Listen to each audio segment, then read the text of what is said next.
Fala, minha gente, bom dia, bom dia. Segunda-feira, mais uma semana começando.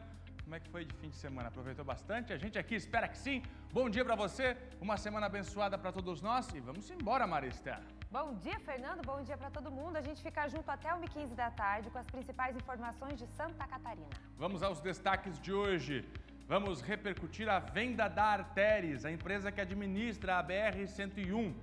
Muito bem, e aí, como é que ficam as obras que estão em andamento? Inclusive, o contorno viário da Grande Florianópolis. É o que você vai ver com a gente a partir de agora. E ainda, você recebe muitas ligações abusivas do telemarketing? Alô? Sim, é ele.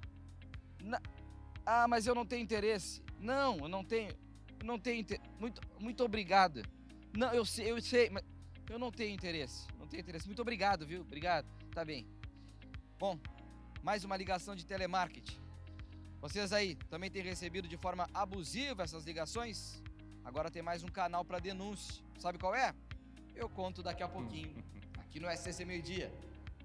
Você vai ver como se livrar das chamadas abusivas. E também, perseguição em Chapecó.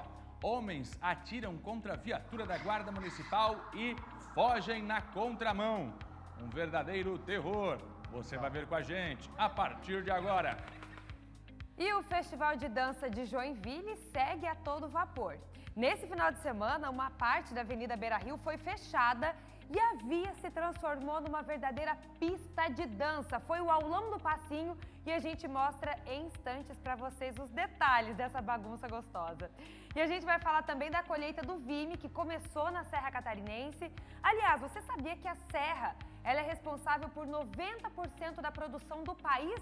A reportagem completa já e tem também os detalhes da previsão do tempo para vocês para essa semana. Fique com a gente, estamos no ar.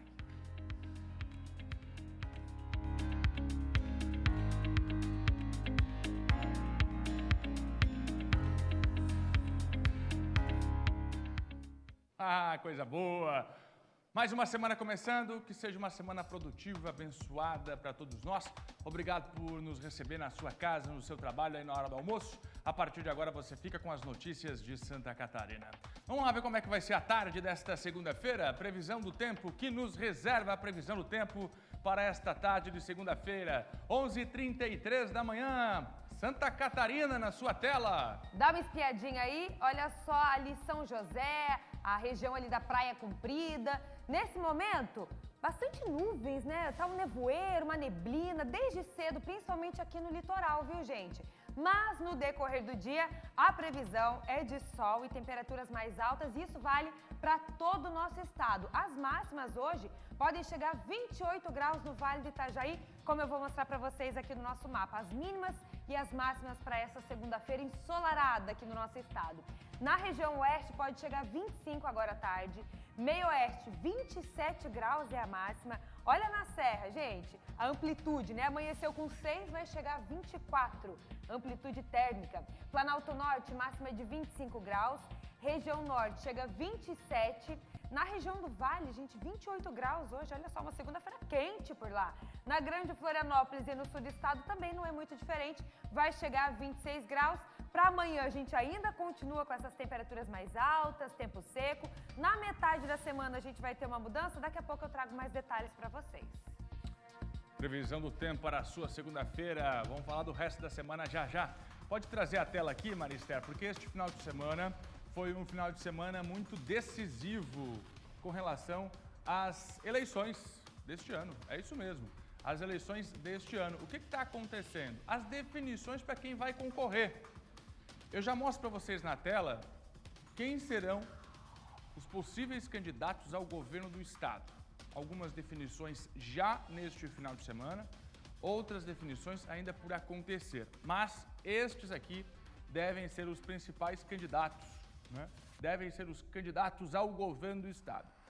Eu quero logo na abertura do SCC Meio Dia já explicar para você que houve convenção, Republicanos homologou Carlos Moisés, o MDB decidiu que vai apoiar o projeto de reeleição do governador Carlos Moisés da Silva, indicando o vice, o Dudeler. O Progressistas também definiu que Espiridião Amin vai concorrer ao governo.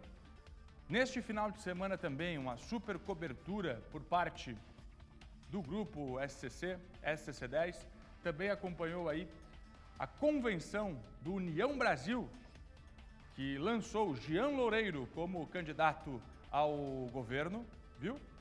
Também temos o candidato do PSTU, viu, irmão? O candidato do PSTU foi online, viu? A convenção do PSTU foi online e lançou o Alano como candidato ao governo. Tramontim já foi homologado também na convenção que aconteceu na semana passada. Ele vai ser o candidato do Partido Novo, viu? Do Partido Novo.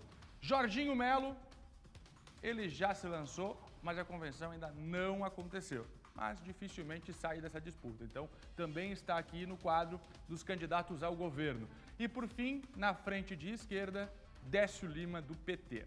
Bom, falta definir, bater o martelo, a questão de PL e progressistas. O que vai acontecer? Se especula que os dois partidos estejam juntos. A pergunta é, quem vai abrir para quem? Qual senador abre para o outro? Esperidião Amin ou Jorginho Melo? Muito bem, é o que você vai conferir no comentário político de Cláudio Prisco Paraíso. Mas aqui estão os principais nomes que deverão concorrer ao governo do estado. Ainda hoje, o Prisco vai falar daqueles que ainda estão por se definir até o final do mês, é o caso de Jorginho Melo, que está aguardando se recebe o apoio do Progressistas, de Esperidião Amin, ou se vai, de fato, de chapa pura pelo Partido Liberal. Detalhe, os candidatos ao Senado, muitos também foram definidos neste final de semana. Hoje o Prisco vai ter um espaço maior aqui na programação do SBT, então lá por volta de 12h45, o Prisco chega aqui para explicar tudo, como foram as convenções e tudo sobre os candidatos nas eleições aqui em Santa Catarina. Um adolescente de 15 anos foi apreendido após matar o próprio pai a facadas, foi aqui em Santa Catarina. Olha a arma do crime. O que aconteceu? Ele teria praticado este assassinato para proteger a mãe, que sofria de agressões. O Felipe Bastos está comigo, trazendo os detalhes da informação. Diga lá, Felipe, bom dia. Olha, Fernando, muito bom dia para ti e a todos que acompanham o SCC Meio-Dia. Ele foi então apreendido, mas foi liberado, porque as investigações constataram que ele agiu em legítima defesa para proteger a própria mãe, que sofria várias agressões por parte do pai. O Ministério Público, então, ele decidiu por liberar esse adolescente e as investigações, elas continuam sob sigilo da Justiça, na verdade, né? Esse caso ocorreu na residência da própria família, na Vila Feliz, lá na cidade de Campo Herê. De acordo com informações da Polícia Militar, esse homem de 35 anos teria chegado em casa bastante adulterado, inclusive agressivo, e teria partido para cima da esposa. O filho de 15 anos, quando percebeu toda essa ação do homem, ele partiu para cima do próprio pai com uma faca. Esses golpes, então, atingiram a virilha do homem, a região da virilha, que acabou não resistindo e ele morreu na hora. No momento, esse adolescente, então, ele foi apreendido, mas a justiça já liberou ele porque, então, alegou que ele agiu em legítima defesa. É claro que as investigações continuam para apurar as circunstâncias e as causas também de tudo isso, e quando nós tivermos mais informações, a gente traz para o nosso telespectador. Fernando. Obrigado, Felipe Bastos. O adolescente matou o próprio pai para defender a mãe aqui em Santa Catarina. Uma mulher foi estuprada dentro da própria casa e ainda teve o celular levado. Isso aconteceu aqui em Santa Catarina, por isso a Cláudia Plete já está comigo ao vivo com todos os detalhes. Cláudia, como aconteceu esse caso? O sujeito já está preso. Bom dia. Bom dia, Fernando. Bom dia a todos. Isso mesmo. Esse caso aconteceu aqui no bairro Guarujá, em Lages, no final de semana. De acordo com a Polícia Militar, essa mulher ela estava em casa, né? Ela relatou que estava em casa e que dois homens entraram na casa dela, ameaçaram ela de morte caso ela gritasse pedindo ajuda e cometeram aí o crime de estupro. Eles então, depois de cometer o crime, acabaram levando ainda o celular da vítima. De acordo com a Polícia Militar, os autores eles fugiram e agora esse caso segue para investigação, uma investigação sigilosa, já que a mulher relatou, ela conseguiu identificar esses autores e disse que até conhecia esses autores. Volto contigo, Fernando. Obrigada, Cláudia Plete, pela informação. Já, olha só o que aconteceu aqui no nosso estado. Veja só o que aconteceu. Homens atiraram contra uma viatura da Guarda Municipal e ainda fugiram na contramão. Você conseguiu ouvir o barulho de tiros? Neste momento começa uma perseguição. Olha só, olha a reação da comunidade. Olha lá.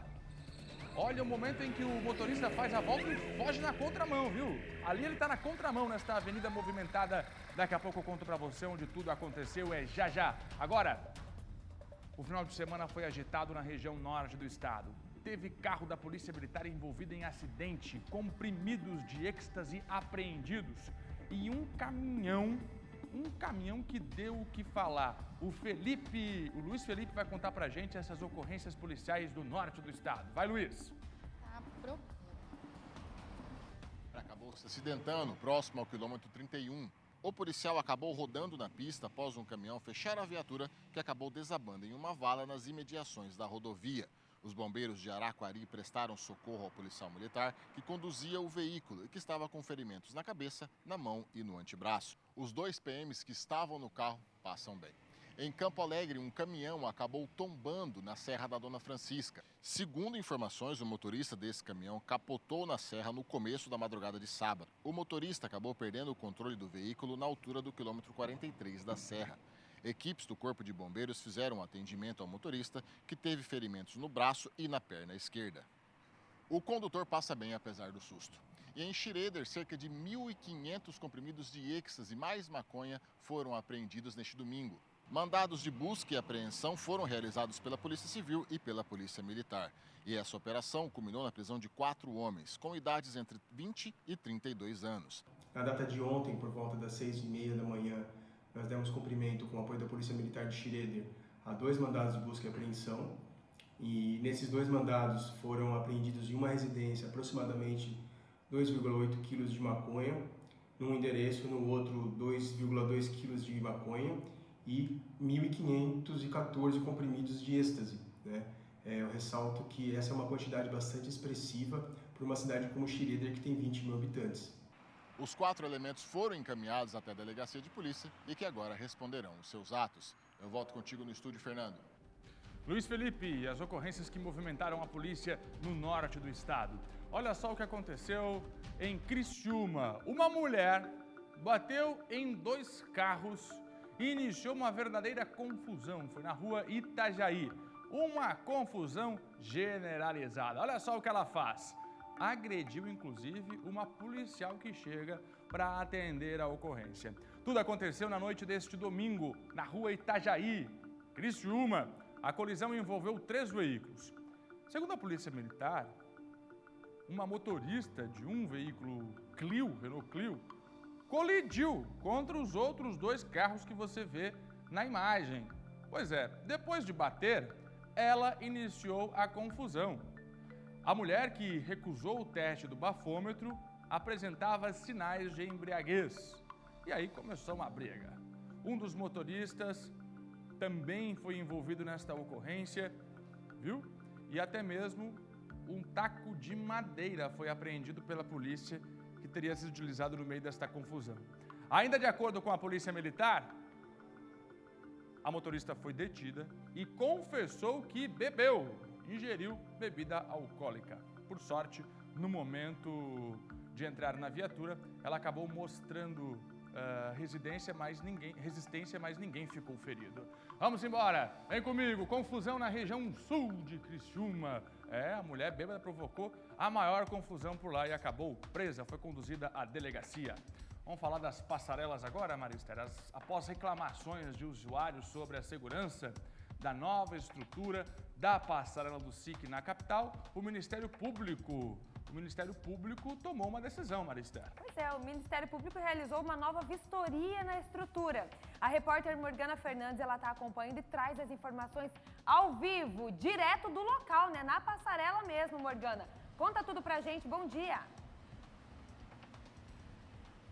Oi, Maria e Fernando, bom dia para quem está nos acompanhando. Exatamente, a gente está aqui na passarela do SIC, né, conhecida como passarela do SIC, porque fica bem pertinho do Centro Integrado de Cultura. Passarela de pedestres e também de ciclistas aqui sobre a Avenida da Saudade, que está numa situação bastante complicada. Antes de tudo, quero mostrar para vocês como é que está esse ponto que a gente está aqui agora. Esse espaço que a gente está mostrando, olha, já está passando pela reforma, ele está lacrado, está só com a estrutura de metal colocada e também pintada. Mas logo aqui do lado, a gente observa como estava a situação antes, né? Parte completamente quebrada ali, com bastante ferrugem, essa estrutura que deveria funcionar, né, como uma espécie de corrimão aqui em volta está quebrada. E mais aqui na frente, no chão, a gente pode encontrar também. Aqui nesse espaço dá para passar, agora até um ciclista vai subir, mas bem aqui embaixo tem um vão bem grande entre as placas e também essa estrutura de concreto. Em alguns pontos esse vão tá enorme, Maria e Fernando, o que para quem está subindo de bicicleta, como esse senhor que a gente está mostrando agora, acaba complicando a situação. Bom, e foi em meio a essa situação que o Ministério Público, como vocês comentaram, convocou hoje uma vistoria que aconteceu hoje de manhã aqui na passarela. Ela está numa situação bastante complicada, né? Em alguns espaços que já estão passando por uma revitalização, ainda assim, mesmo aquilo que já foi arrumado está apresentando problema, né? Alguns desníveis, o piso parece estar meio solto, além dos desníveis, e depois de um monte de reclamação dos pedestres e ciclistas, o Ministério Público notificou a Prefeitura para que a empresa terceirizada que está fazendo o trabalho de revitalização refizesse, mas acabou sem ter resposta e então deu um prazo, né? Esse prazo venceu na semana passada e hoje veio aqui para fazer essa vistoria junto com Defesa Civil, com outros órgãos da Prefeitura e também com o Conselho Regional de Arquitetura. O promotor responsável por essa situação, o promotor Daniel Paladino, disse, né, que as obras continuam andando aí a contento, né, e agora eles aguardam um laudo técnico do Conselho Regional de Arquitetura e Urbanismo, que vai sugerir algumas melhorias para essa revitalização que está acontecendo por parte da Prefeitura, né.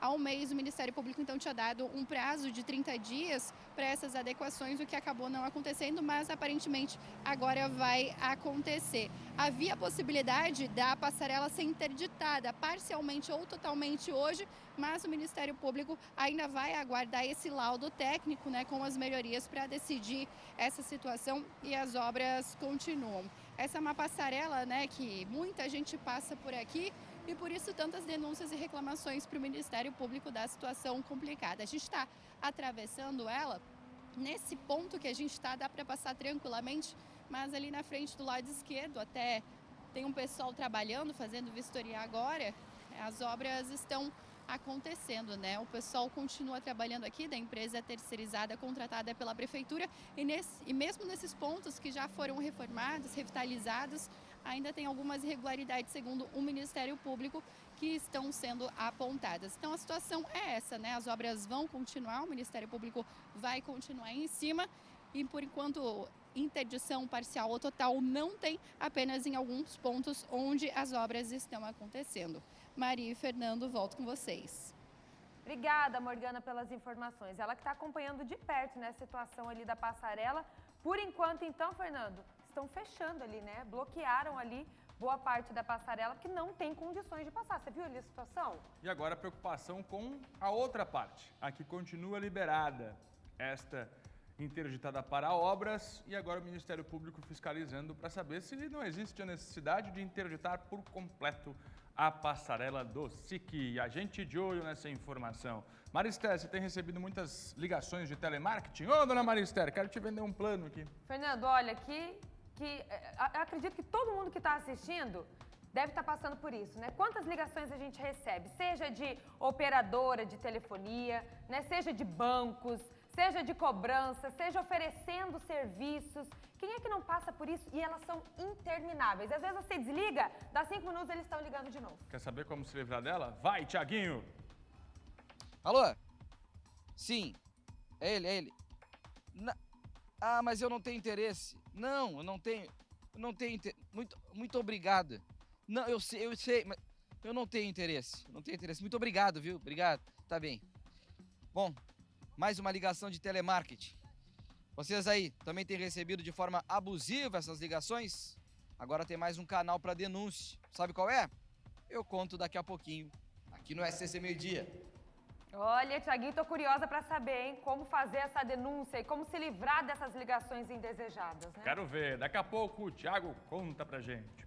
Olha, em abril, o SCC Meio Dia foi conferir, viu, como está a situação das obras de algumas creches de Blumenau, Marister. Duas delas no bairro Itopavazinho, que estavam em situação de completo abandono. Você vê uma delas aí, ó. E agora, Marister, como é que tá a situação por lá, em essas creches de Blumenau? Pois é, então a Suelen Skelsen, ela está ao vivo no local para mostrar como é que está a situação hoje. Será que mudou alguma coisa desde a última vez que a Suelen esteve lá acompanhando a situação da creche? Conta pra gente, Suelen. Bom dia. Olá, bom dia a vocês, bom dia a todos que acompanham o SCC Meio Dia. Por aqui não mudou muito não, desde abril que a gente teve aqui, a situação é praticamente a mesma, situação de abandono. A gente pode perceber que alguma coisa melhorou, a questão da pintura que antes não tinha, a organização dos materiais que estavam aqui jogados antes. Esse centro de educação infantil que a gente está agora fica no bairro Itopavazinha, no loteamento Jardim Germânico. Quase 200 crianças poderiam ser atendidas aqui nesse espaço. Em agosto de 2017, a obra deveria ter sido concluída e hoje, há quase 5 anos, continua na mesma situação, está parado do mesmo jeito. A maioria dos materiais que estão aqui, eles já estão sem uso há tanto tempo que acabaram sendo danificados e alguns deles já não têm mais serventia, não tem mais utilidade por aqui. Quando vem a chuva, tem a infiltração que também toma conta de alguns locais, algumas paredes a gente consegue perceber também. Quando vem o sol, tem a questão do mato, que começa a crescer muito rápido e aí precisa ser feita toda uma limpeza aqui no local. É uma questão também de saúde pública que a gente já relatou por aqui, tem a questão de animais que se proliferam aqui, possível foco, né, de mosquito da dengue. Então, recentemente, a prefeitura veio até aqui, fez a limpeza do local, retirou um container que estava logo aqui na frente, na entrada, para tentar deixar o local um pouco mais organizado. Essa obra aqui, 80% dela foi executada em 2017, mas ela foi paralisada por conta de recursos federais. Foi feito um convênio, então, entre o município e a empresa e assinado, então, para a retomada dessa obra, foi assinado esse ano esse contrato. Nesse primeiro momento, a empresa iniciou os trabalhos na parte hidráulica e, além disso, também fez a instalação, ainda falta a instalação de forros, pinturas e acabamentos externos. A expectativa é de que essa creche, a prefeitura deu que essa creche seja entregue até 2022 à comunidade, mas até o momento não teve nenhuma atualização, nenhuma novidade. Após vários atrasos no repasse de recursos por parte do governo federal, houve também atraso na execução de outras creches aqui da nossa cidade.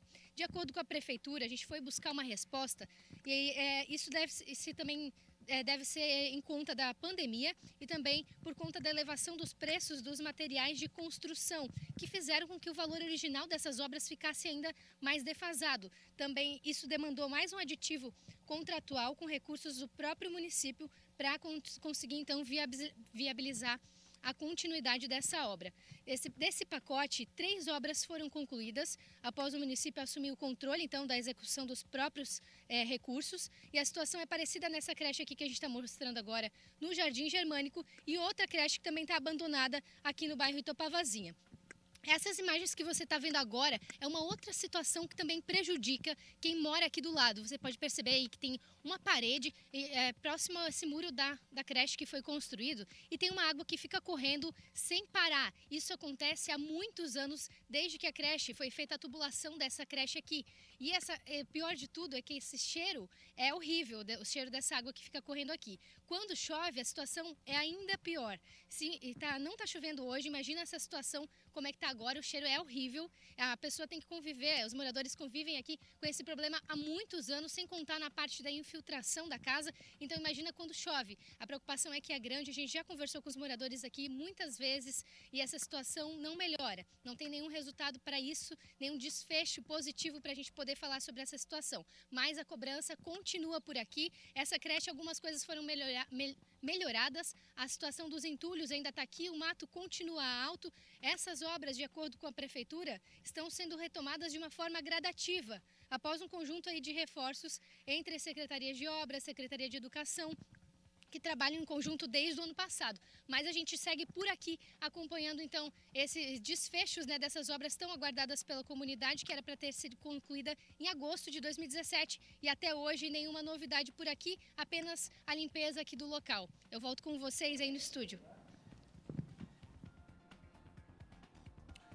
Suelen Skelsen, 2 creches, viu? 2. Uma no Parque Germânico, Jardim Germânico, e outra no Itapavazinho. 5 anos de atraso. 5 anos. A Suelen... por causa da pandemia. Peraí. A gente está falando de 2 anos de pandemia. Obras que deveriam ter sido entregues em 2017. O caso dessa que você vê na imagem aí. A burocracia danada, né? Fica aí o registro, mais uma vez, a cobrança, não é mesmo? Para que a Prefeitura conclua essas obras nas creches da cidade. 4 minutos. Obrigado, Suelen, pela informação. 4 minutos faltando para o meio-dia. SBT Comunidade. Você tem um problema aí na sua cidade como este, que a gente acabou de mostrar? Manda no WhatsApp aqui do SBT, que a gente vai também aí, viu? Cobrar a solução para o seu problema. 2 homens foram detidos depois de fugirem em alta velocidade. Pode trazer a imagem para a tela, vai vendo. Ouve só o que aconteceu. Tá vendo que ele tá arrastando o para-choque ali, hein? Olha aí. Rapaz, ele fugiu dando a ré ali, ó. Contramão agora, voltou, o carro branco aí, ó. Ele atirou, viu, no carro da Guarda Municipal. Foi um furdunço só, viu? Fugiu na contramão. Toda essa perseguição foi registrada por moradores que estavam perto. Para a gente saber mais sobre esta ocorrência que deu o que falar lá em Chapecó, está comigo o Felipe Bastos. Foi uma confusão envolvendo a Guarda Municipal, um carro fugindo na contramão. E aí, meu caro Felipe, a polícia demorou muito para encontrar os responsáveis por essa baderna, diga lá. Olha, Fernando, eles foram abordados aí logo em seguida, né? Os 2 homens tinham 25 anos de idade e olha só, o motorista que estava embriagado tinha mais de 40 passagens pela polícia. O carona, mais de 12 passagens. Esse, por exemplo, ele foi liberado logo na hora. Já o motorista que estava embriagado foi encaminhado para a delegacia. Quem vai trazer mais detalhes para a gente sobre essa ocorrência que aconteceu no prolongamento da Avenida Getúlio Vargas, bem próximo ao shopping aqui em Chapecó, é o Roger Lima, ele que é comandante da Guarda Municipal. Roger, como que foi essa ocorrência? Porque teve muitas viaturas envolvidas na Guarda também para tentar abordar esses 2 homens. Bom dia. Bom dia, Felipe. Então, essa ocorrência do final de semana, ela se deu por volta das 23 horas. Uma guarnição, ela realizava rondas no prolongamento da Avenida Getúlio Vargas quando avistou esse veículo Chevrolet Prisma com os faróis apagados. Imediatamente a guarnição ela procedeu com a abordagem, dando ordem de parada ao condutor, porém o mesmo imediatamente imprimiu uma velocidade maior, iniciando então a evasão da abordagem. Agora a gente percebe também nessas imagens, né, mais de 120 km por hora esse carro estava percorrendo nesse trecho da avenida que costuma ter muita gente, principalmente nos fins de semana, à noite também, ou seja, poderia ter causado uma tragédia muito maior, né, Roger? Isso mesmo, esse trecho de fuga do condutor, ele compreendeu então aproximadamente 2,5 km, desde o prolongamento até as proximidades do 2º Batalhão, colocando pessoas em risco devido ao horário, outros condutores também, velocidade excedida a mais de 120 por hora, então transitando pela contramão inclusive, foram diversas infrações até que a guarnição conseguiu lograr êxito na abordagem. Tá certo, obrigado então ao Roger. E vale ressaltar também, né, Fernando, porque além de várias dessas infrações, dentro do veículo também foram encontradas latas de cerveja que provavelmente o motorista que teria ingerido essa bebida alcoólica. A gente volta ao estúdio do SCC Meio-Dia. Felipe Bastos, obrigado pela informação, Felipe. O sujeito tinha só 40 passagens pela polícia. Será que vai ficar preso, hein? Duvido que vai. Obrigado, Felipe, pela participação aqui. Vamos falar agora de um resgate. Mais uma vez, Maristela, os bombeiros tiveram que fazer um resgate nas alturas, lá na Serra do Rio do Rastro. Dessa vez, um cãozinho acabou caindo no cânion do Funil, mas ele foi salvo, sem ferimentos, graças à ação dos bombeiros. A Cláudia Plete é quem está ao vivo com a gente, vai contar os detalhes. Vocês viram ali nas imagens? Ele sendo resgatado, Fernando? Vamos ver? Vamos ver? Cláudia, conta mais detalhes dessa história pra gente. Oi, Maria, isso mesmo. Esse cãozinho ele acabou se atrapalhando, né? E acabou caindo de uma altura aí de cerca de 50 metros lá no Cânion do Funil, em Bom Jardim da Serra. Esse cânion é um cânion bastante profundo, ele pode chegar a uma altura aí de cerca de 200 metros. O Águia 4, o helicóptero dos bombeiros militares, então fez o resgate aí desse animalzinho através de uma manobra aí de rapel. Eles conseguiram içar, então, esse cãozinho e levá-lo até um local seguro. Toda a ação de resgate durou cerca de 3 horas e o animalzinho não se feriu, ele foi entregue aí para os donos dele, né? Uma boa notícia, então, depois de um susto que provavelmente o animalzinho e os donos também tiveram. E, novamente, um belo trabalho aqui dos nossos bombeiros da Serra Catarinense e do Águia 4 também. Tudo terminou bem. Volto contigo, Maria. Vocês viram as imagens ali? A Cláudia está mostrando que o cãozinho foi içado com segurança, né? Conseguiu ser resgatado ali do Cânion do Funil. Você viu, Fernando? Só o nome já me assusta, Susto, hein? né? Cânion do Funil. Obrigado, Cláudia. Parabéns aos bombeiros. E em Joinville foi registrado o primeiro caso da varíola do macaco, Maristela. Pois é, quem conta mais pra gente detalhes sobre esse caso é o Luiz Felipe, que vai falar da origem da infecção desse paciente. Você já se sabe a origem, né? Bom dia, Felipe. Luiz Felipe. Bom dia, Maria. Bom dia a todos que estão assistindo o SCC Meio-Dia. É um prazer ter a sua audiência. Bom almoço para todos. A pessoa que foi diagnosticada sendo o primeiro caso da varíola dos macacos aqui em Joinville é um homem, tem 29 anos, é morador da zona norte aqui da cidade. Este homem teve contato com uma pessoa em São Paulo que estava contaminada com a varíola dos macacos. Ele já foi encaminhado à unidade de pronto atendimento e está sendo acompanhado agora pela vigilância epidemiológica aqui da cidade de Joinville e está em isolamento domiciliar. A varíola do macaco teve sua primeira origem em 1970 na República do Congo. E a varíola do macaco se dá a partir do contato de humanos com animais. No último sábado, a OMS declarou situação de emergência mundial e pública de saúde e de preocupação internacional relacionada à varíola dos macacos. Eu volto contigo no estúdio, Maria. Pois é, não é para fazer alarde ainda, mas claro que fica a atenção para esse caso aí da varíola do macaco. O primeiro caso confirmado em Joinville agora também. O Luiz está trazendo as informações. E agora é uma emergência sanitária, né? A OMS decretou então esse sinal aí, né? Para a gente ficar mais atento com relação à doença. E ele é transmissível, a varíola ela é transmissível de uma pessoa para outra, né, Luiz? Com gotículas e tudo, enfim, espirrar. Enfim, fica esse alerta aí, a gente vai ficar atento a esses casos também. Obrigada, Luiz, pelas informações. E olha, gente, você aí, tá cansado de receber ligações indesejadas, insistentes de telemarketing? Pois é, agora mais uma ferramenta para denunciar. Quem conta pra gente é o repórter Thiago Pires. Ei, você aí, já recebeu constantes ligações indesejadas e abusivas de telemarketing? Bastante, quase sempre, né? Eu imagino que é o que acontece com todo mundo, né? Já me incomodou bastante. Hoje em dia nem tanto, mas já me incomodou bastante. Às vezes só pra te dar uma promoção, alguma coisa assim, o pessoal tá te ligando, oferecendo, sempre algum outro tipo de pacote, isso aí incomoda demais. Recebo. O que a senhora precisou fazer? Troquei de operadora, mas é a mesma coisa. E é o tempo inteiro, né? Ligam muito, atrapalham a gente. Às vezes a gente está ocupada e tem que sair para atender o telefone, né? Então isso aí não é bom não, mas não dá um jeito, né? Não tem jeito. Pois é, dona Maria, parece que não tem jeito mesmo. Mas agora o brasileiro tem mais um canal direto para denunciar e acabar de vez com esse incômodo. E põe incômodo nisso. Olha o que eu já recebi de ligação só hoje.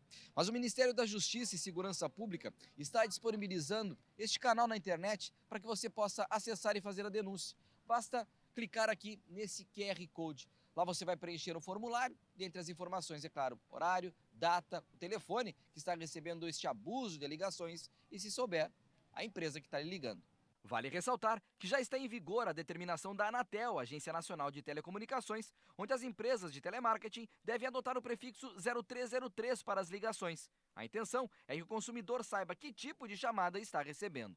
Um dos objetivos deste ato é que o consumidor fique ciente e fique a critério do consumidor atender, recusar ou até mesmo bloquear esses tipos de ligações. Perfeito, até aí entendido. Mas o que é considerado chamada abusiva? E quando a denúncia deve ser feita? Quanto às chamadas abusivas, consideramos aquelas em que não chegam a ser completadas quando o consumidor atende e que, quando o consumidor atende, são desligadas automaticamente em até 3 segundos. Para esse tipo de chamada abusiva, efetuamos uma medida cautelar suspendendo esse tipo de serviço e que a empresa de telemarketing que não cumprir com esta medida cautelar será multada. Só na última semana, 180 empresas brasileiras foram suspensas. A decisão foi da Secretaria Nacional do Consumidor e dos PROCONs. Lembrando que o consumidor já pode bloquear esse tipo de ligação. Lembrando ainda que dentro do site do PROCON estadual possuímos um link de bloqueio de telemarketing, onde o consumidor pode efetuar o cadastro e transcorridos 30 dias, as empresas estão proibidas de realizar esse tipo de ligação sem a autorização do consumidor. Orientamos ainda que o consumidor que se sentir prejudicado, que faça a denúncia no site do PROCON estadual no link denúncias, no telefone 151, ou venha até o PROCON e faça sua reclamação ou denúncia presencialmente. Mais uma alternativa, então, agora para denunciar. E tem que denunciar mesmo, né? Tá recebendo ligação abusiva de telemarketing? Entra lá no site e faz o seu registro. E olha, Chapecó começou a instalar as novas lixeiras subterrâneas. A primeira foi colocada no centro da cidade e outras 50 deverão ser instaladas até o fim deste ano. O repórter Felipe Bastos, ele acompanhou como vai funcionar nessas novas lixeiras e vai trazer informações para a gente também. Olha só. E a primeira lixeira subterrânea foi instalada na manhã de hoje aqui em Chapecó. Outras 50 também serão colocadas em diversos pontos da cidade. Quem vai explicar para a gente como vai funcionar toda essa novidade aqui em Chapecó é a Graciela Eckler, ela que é gerente de saneamento aqui do município. Graciela, qual o diferencial mesmo dessa lixeira? A primeira a gente acompanhou aqui agora. Como que vai funcionar essa novidade agora aqui em Chapecó? Olá, Felipe. Então, hoje nós temos, aqui junto com o nosso prefeito João Rodrigues, nosso secretário Paulo Luiz Carraro, instalando o nosso protótipo, o nosso piloto, com uma capacidade maior, de absorção aí dos resíduos gerados pela nossa população e com todo um sistema de monitoramento, permitindo identificar a questão de volume, a questão fogo também e oferecendo à nossa comunidade um sistema moderno, que é a questão da limpeza também urbana e para harmonizar cada vez mais a nossa Chapecó. Como que vai funcionar toda essa lixeira, essa novidade mesmo aqui, Graciela? Então, o projeto elaborado, com todo estudo técnico, envolvendo outras equipes, outras secretarias também, para a instalação de 50 unidades, permitindo assim vagas de estacionamento, a questão de acessibilidade também, respeitando a questão de acessibilidade, mobilidade urbana e permitindo a ampliação de outros setores com a coleta automatizada, que é o que já existe aqui em Chapecó. Então, tudo isso vem para favorecer a população. Para finalizar, essas 50 que vão ser instaladas, já tem alguma definição de quando que elas vão ser? Então, o projeto ele já está elaborado, mas em relação às datas, nós dependemos de alguns trâmites internos, questão jurídica também, são tratativas legais, então não temos uma data, mas pretendemos ainda em 2022. Tá certo, obrigado então a Graciela explicando um pouquinho como vai funcionar então essas lixeiras subterrâneas, que a primeira já foi instalada aqui em Chapecó. A gente volta ao estúdio. Obrigada, Felipe, pelas informações. Do oeste do estado, a gente vai para o norte, vamos para Joinville agora, porque o Festival de Dança continua movimentando a cidade. O Luiz, ele está ao vivo aqui para contar tudo que rolou no fim de semana e também do que ainda vem pela frente. Tem muita programação até o dia 30 de julho e ele vai falar dessa competição de jazz, balé clássico que tem hoje aí nos palcos principais, né? Conta todos os detalhes. Ô, Luiz, você viu o Laércio de bailarina? Fez sucesso aí em Joinville, não fez? Maria, eu vou te falar que eu ajudei a vestir o Laércio de bailarina e todo mundo ficou completamente encantado com o ragatanga do Laércio na última sexta-feira da Tarde é Nossa. E nós esperamos você aqui na sexta-feira, hein? Então quero ver se você vai dançar também, assim como o Laércio. Bom, Maria, hoje tem o 5º dia de competições aqui do Festival de Dança de Joinville, o maior festival de dança do mundo. Tem jazz feminino e masculino, tem balé clássico de repertório, tem muito evento bacana que acontece as competições aqui no Centro Eventos a partir das 19 horas. E teve vencedor na última sexta-feira e nós separamos alguns para vocês. Confira. Danças Urbanas, Conjunto Júnior. Primeiro lugar ficou com a companhia Sigma de São Paulo. Danças Urbanas do Júnior. O primeiro lugar ficou com o Alisson Pereira, estúdio de dança aqui de Joinville. Sapateado Conjunto Sênior. O primeiro lugar ficou com Compasso, Companhia de Dança de São Paulo. E sapateado solo masculino sênior, o primeiro lugar ficou com Clagma, estúdio de dança de São Paulo. E no final de semana teve o aulão de dança que aconteceu aqui na Avenida Beira-Rio. E quem veio conferir este maravilhoso evento foi o Valdir Bezerra e o Diogo Kleiman. Confira. Aquele ditado, quem não dança, segura a criança, não funcionou. Na grande pista de dança que se transformou a Avenida Beira-Rio. O ritmo dos anos 80 contagiou todo mundo. Ai, tá uma delícia. Tem pra muitos aqui que é a primeira vez, né, Maria? Como é que tá sendo a experiência? Tá sendo maravilhosa, né? A gente que gosta da dança é realmente a cidade da dança. A gente se realiza aqui dentro. Sim, eu não sou muito assim, mas eu gosto de dançar. Bem legal. Pegou fácil os passinhos ali? Fácil. É legal. O aulão faz parte da programação do Festival de Dança de Joinville. É um momento muito feliz pra gente ter essa atividade hoje, ver a cidade aqui, ver as pessoas que dançam na cidade o ano inteiro. Joinville está muito feliz hoje em receber essa atividade. O festival está muito feliz em receber essa atividade. Está dentro da nossa expectativa. Para dançar não tem idade. É isso aí, né, Dona Yara? Graças a Deus. Tendo saúde, a dança está no meio. Estou amando a dança. É um orgulho estar aqui participando dessa linda festa. Maravilha! Os dois sentidos da Beira-Rio foram fechados e o local se transformou numa verdadeira pista de dança. Aqui é maravilhoso, cidade da dança, gostei muito, estou há 2 meses aqui, está sendo maravilhoso para mim. Você veio de onde? Belém do Pará, Bibó Scorpio, Belém do Pará. Fala uma coisa, onde você aprendeu todas essas manobras aí? Assistindo os filmes, os vídeos dos filmes antigos, Breakdance, Beat Street, da década de 80. Não teve aula então, aprendeu fazendo na prática? Só assistindo o vídeo. Mais um pouquinho para nós aí então de novo.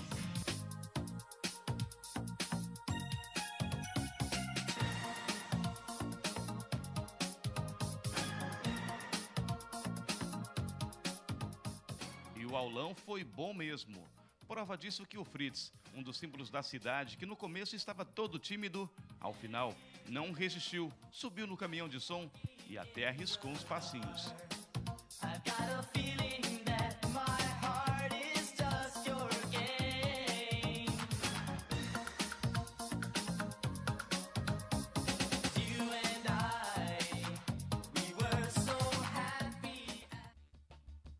Você entrou no passinho ali, vocês viram só? Coisa boa, gente. Sexta-feira, Joinville, eu tô chegando aí, hein? Pra gente fazer aquela bagunça no Festival de Dança. Vamos entrar ao vivo aqui no SCC Meio-Dia, também no A Tarde é Nossa. Quero ver todo mundo por lá, hein? Vamos brincar junto e vamos dançar também.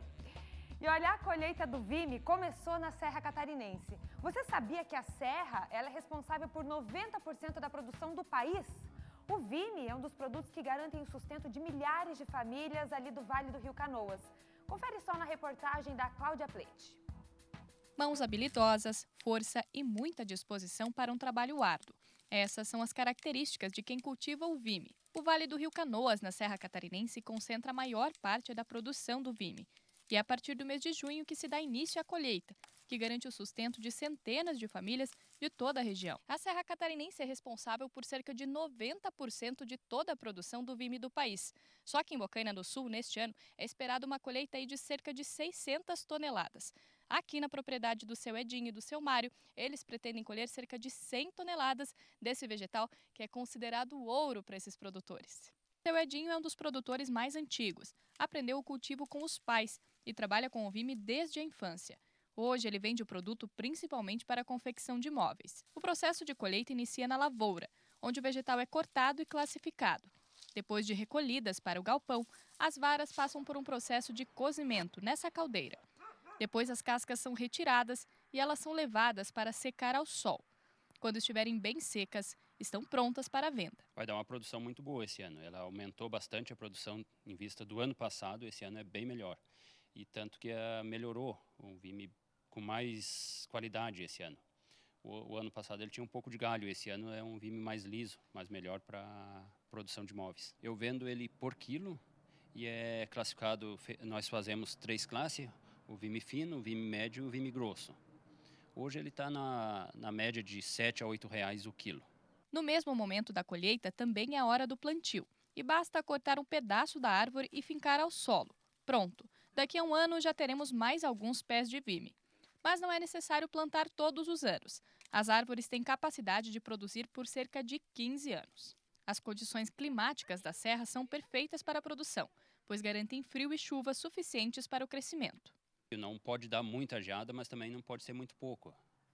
Uma ou 2 enchentes também ajuda a trazer bastante esterco, bastante para a produção, né, para melhorar os pés do vime. Junto com seu Edinho, o seu Mário também cultiva o vime. Mas além de plantar e colher, a família dele ainda confecciona dezenas de modelos de cestas, que são vendidas para diversos lugares de todo o Brasil. Aqui é família, toda a família aqui trabalha na cesta hoje. Colhe o vime, arruma o vime e faz a cesta. E quantas cestas que vocês produzem mais ou menos por ano? Por ano nós fizemos uma média de 200, 300 jogos por mês. As mãos habilidosas do Ademar é que transformam as tiras em arte. Em poucos minutos, ele já deixa pronta uma cesta perfeita. Tanta habilidade é resultado de anos de experiência. Muito mais de 10 anos. Com a cesta, acho que uns 15, 16 anos. E com o vime, desde criança, desde os 7 anos, já trabalhava com vime. Quanto tempo que o senhor leva para fazer uma cestinha dessas? Dessas aqui, a média de 6 minutos, 7 minutos por aí. Mãos muito habilidosas, né? É por aí. Tem que ser, né? Porque senão não consegue dar rendimento durante o dia, né? Tem que fazer uma quantidade boa. O vime é tão importante para as famílias da região que Bocaina do Sul ganhou um centro de comercialização, onde os produtores têm a oportunidade de vender toda a arte que produzem. Hoje, mais de 150 pessoas trazem os produtos de vime para vender aqui. Desde cesta, cadeiras, mesa de centro, bistrô, o palito verde também, que vai para Caxias. A gente está tentando agregar valor para o nosso artesão e agricultor, né? A colheita segue até o mês de setembro e a serra deve somar cerca de 15 mil toneladas do vegetal, o ouro dos agricultores familiares. Que legal. E você sabe, Fernando, que está muito em alta agora, né? Vime, Da né? decoração. Vocês viram ali atrás ele mostrando os cestos, né? As cadeiras, poltronas, mesas. Eu tinha um cavalinho. Cavalinho de vime? Lembra do cavalinho? Você disse que apanhava de vara de vime, Fernando. Isso não precisava falar, não. Vara de vime é boa que não quebra. Aí o povo dá-lhe surra aí e não quebra. Na criançada, Fernando, que horror. Olha, o iFood foi multado em 4 milhões de reais por manter a imposição do valor mínimo. Isso foi aqui em Santa Catarina, Marista. Pois é, a empresa já havia sido notificada sobre essa prática. E aí, como não se pronunciou, veio essa multa. O JP Cardoso está ao vivo para explicar mais sobre esse caso. A ação é do PROCON aqui da capital, né, JP?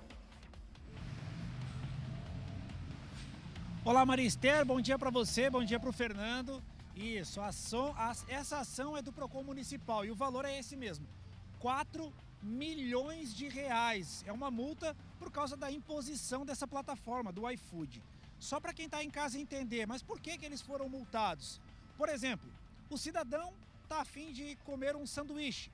Ele entra na plataforma e o valor do sanduíche é 10 reais.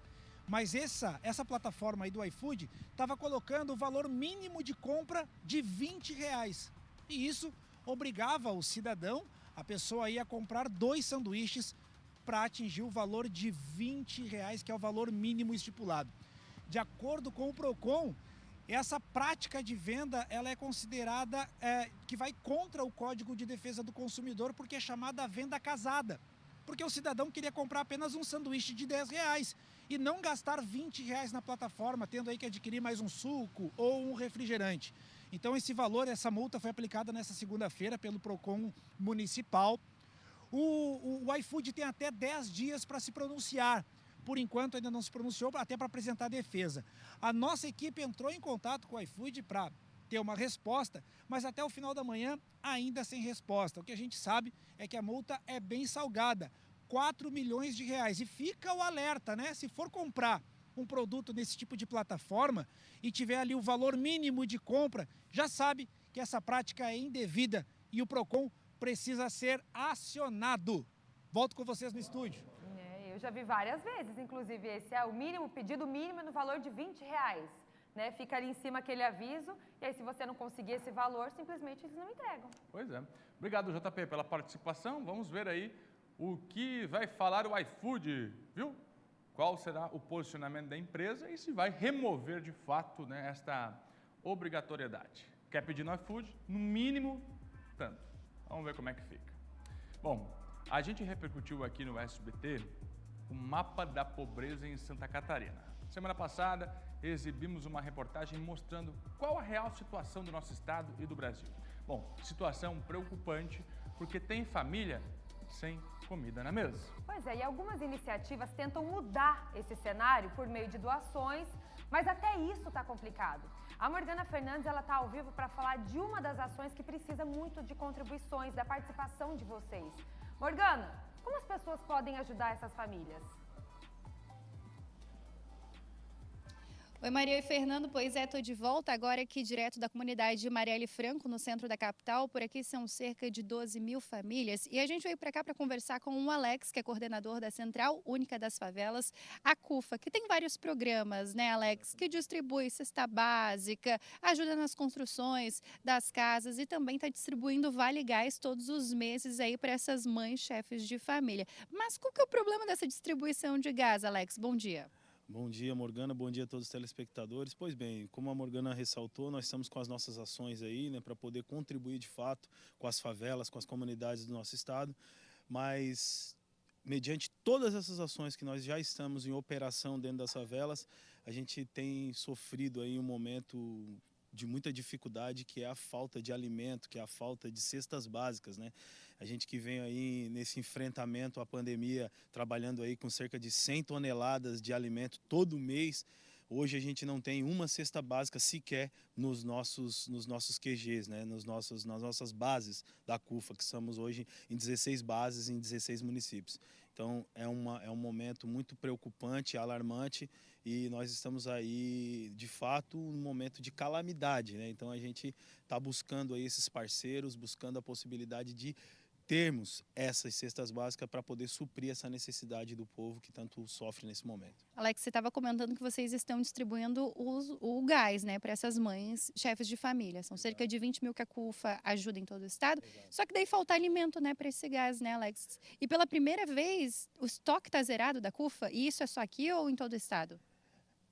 Morgana, eu vou te falar, na verdade não é só no estado, é no Brasil, né? Hoje nós estamos aí em 26 estados e também a capital federal, então nós nos encontramos aí 27 total, e nos 27 estados nós estamos sofrendo esse momento de não ter para levar para dentro das favelas. Isso é o que mais nos dói, o que mais corta o nosso coração, é isso, é ver que a necessidade é tão grande, mas não temos como suprir essa necessidade, sabe? As pessoas estão aí, se eu puder mostrar meu celular para vocês, se você puder ter acesso ao meu celular, vocês vão ver o quanto de mensagens, né, a gente recebe de pessoas e lideranças nossas nesses municípios clamando por cestas básicas, né? E as nossas coordenações, os nossos líderes também dessas CUFAs nos municípios no estado também estão vivendo esse mesmo momento também, vivenciando esse momento triste de não ter cesta básica, comida para poder suprir na casa dessas pessoas, né? A gente tem dados aqui do município, da assistência social, né, que são mais de 8 mil famílias com renda zero aqui em Florianópolis. No estado, a gente tem 67% dos catarinenses vivendo com menos de R$500 por mês, né?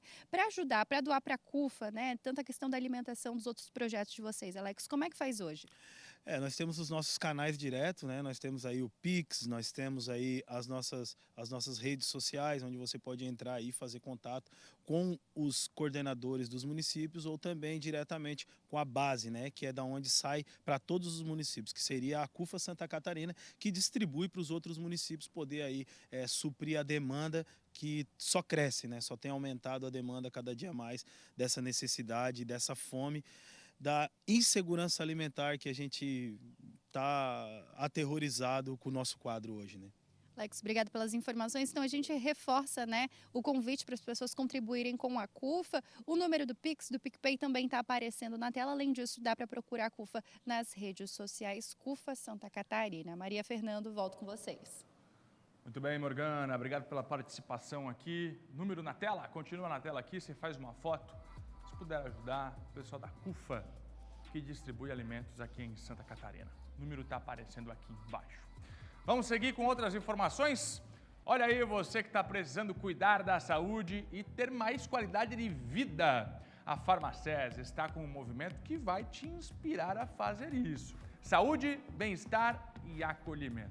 É só ir a uma Farmacés para receber as orientações de um farmacêutico sobre cuidados para viver bem. E você ainda pode realizar um desafio ali mesmo para colocar em prática o que aprendeu e ganhar um brinde. Essa campanha vai até agosto e ainda dá tempo de participar. Se inspire neste movimento, saúde, bem-estar e acolhimento. E a Farmacés também sabe que cada real importa para quem valoriza o próprio trabalho. Por isso, o Convênio Farmacés oferece vários benefícios para você economizar. Você ganha descontos exclusivos em milhares de medicamentos válidos para toda a família. E no convênio desconto em folha ainda tem 45 dias para pagar. Se você ainda não é conveniado, solicite no RH da sua empresa o convênio da Farmacés. Não tem custo para a sua empresa e vale muito para a sua saúde. Farmacés, faz por você, faz por todos. Vamos para Lages agora conhecer o projeto Pro Autismo. Os atendimentos da instituição começaram neste mês e já ajudaram mais de 160 crianças e adolescentes por lá. A Cláudia Pleite é quem está ao vivo e vai contar tudo pra gente. Pro Autismo de Lages. Cláudia, traz as informações. Oi, Maria, isso mesmo. A gente veio conhecer um pouquinho do Pro-Autismo, porque esse é um atendimento específico para autismo que a gente não tinha ainda aqui em Lages e que agora as famílias, então, poderão contar. E como a gente citou, a sede do Pro-Autismo começou os atendimentos no início desse mês e já atende mais de 160 crianças e adolescentes aqui de Lages. Quem vai conversar com a gente para contar um pouquinho mais é o coordenador aqui do Pro-Autismo, o Alex Amaral. Alex, quais os tipos de atendimentos oferecidos por aqui? Hoje a clínica do Pro-Autismo Lages, ela conta com uma equipe multiprofissional, composta por neurofonoterapeuta ocupacional, fisioterapeuta, temos psicólogos, psicopedagogo e pedagogo. E para quem não conhece, né, o Pro-Autismo, são os atendimentos gratuitos, é uma instituição, né, amparada, inclusive, aí pela saúde do município e do estado, né? Como que o pessoal pode fazer para conseguir um atendimento aqui, Alex? A nossa porta de entrada é via unidade básica de saúde, onde a família vai lá com a documentação do paciente para a avaliação. Aí é entrada dentro do sistema SISREG e é feito os encaminhamentos para avaliação para nós aqui. Então, as famílias que quiserem um atendimento aqui no Pro-Autismo, basta ir numa unidade básica de saúde e destacar, né, esse interesse, que eles vão ser encaminhados, então, para o atendimento aqui, para todos esses procedimentos que você falou, né? Alex, vocês estão também com uma campanha agora, que a comunidade pode ajudar o Pro-Autismo, né? Uma campanha aí de doação de brinquedos, né? De brinquedos aí educativos, né? Esses tipos, conta pra gente um pouquinho como é que o pessoal pode doar e quais que são os brinquedos que pode doar aqui para o Pro-Autismo. Ok, nós estamos com a campanha de brinquedos pedagógicos e até mesmo de livros infantis para que nós possamos trabalhar aí as nossas avaliações e também dar todos os procedimentos às crianças e adolescentes atendidos aqui pela clínica. Olha, esses aqui são os tipos de brinquedos que vocês podem doar, que as crianças elas utilizam aqui até nos procedimentos, né, no dia a dia, eles utilizam esses brinquedos aqui que são lúdicos, né, para fazer aí os atendimentos. Alex, muito obrigada aí pelas informações, informação importante, então, para quem busca um atendimento aí específico para autismo e gratuito, as famílias agora têm aqui no Pro-Autismo Lages encaminhamento através da unidade básica de saúde. Volto com vocês. Muito bom, Cláudia. Você falou tudo, né? A importância mesmo, né, desse tratamento gratuito, tanto para os autistas, como também para as famílias desses autistas, né? Fernando, é com você. 12h29, agora uma notícia que pode impactar a vida dos motoristas catarinenses. A Arteres, concessionária que administra as BR-101 e 116 aqui em Santa Catarina, está à venda. E agora, se a venda for efetivada, como ficam os contratos?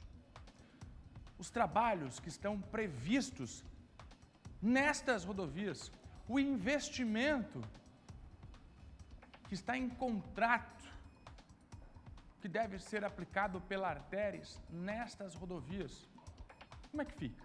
O contorno viário da Grande Florianópolis, que é a obra mais importante feita pela Arteris hoje aqui no nosso estado, fica comprometido? É o que você vai ver agora na reportagem de João Paulo Cardoso. A informação de intenção de venda da empresa Arteris S.A., concessionária que administra as BRs 101 e 116 em Santa Catarina, foi veiculada pelo site do Estadão na última quinta-feira.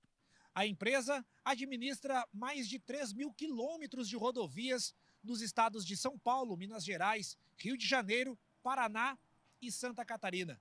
Além disso, a Arteris é responsável pela construção do contorno viário da Grande Florianópolis. O orçamento do contorno viário da Grande Florianópolis é de 3 bilhões e 700 milhões de reais. O último cronograma divulgado pela empresa anunciou a entrega da obra em 31 de dezembro de 2023. O projeto iniciou em 2008 e já deveria ter sido entregue em 2012. De acordo com este advogado, caso a venda da empresa seja efetivada, está previsto em lei que os serviços prestados pela concessionária devem ser mantidos sem alterações nos contratos. Recentemente, o Supremo Tribunal Federal ele consolidou essa questão, né? Então, o que havia? Havia uma discussão se o novo comandante poderia assumir, se poderia trocar a titularidade ou não. Então, no início desse ano, o Supremo consolidou esse entendimento e disse, independente de quem é a titularidade da concessão, eu posso trocá-la desde que eu mantenha aquelas condições do contrato, eu mantenha aquelas mesmas condições que o antigo titular ele já cumpria. Então, hoje, não tem mais esse problema, porque o entendimento foi consolidado e permite essa troca de titularidade do comandante, desde que ele cumpra o que o antigo comandante fazia. O presidente da Federação das Indústrias do Estado de Santa Catarina, a Fiesc, afirma que a possível troca de sócios na Arteris não preocupa a entidade.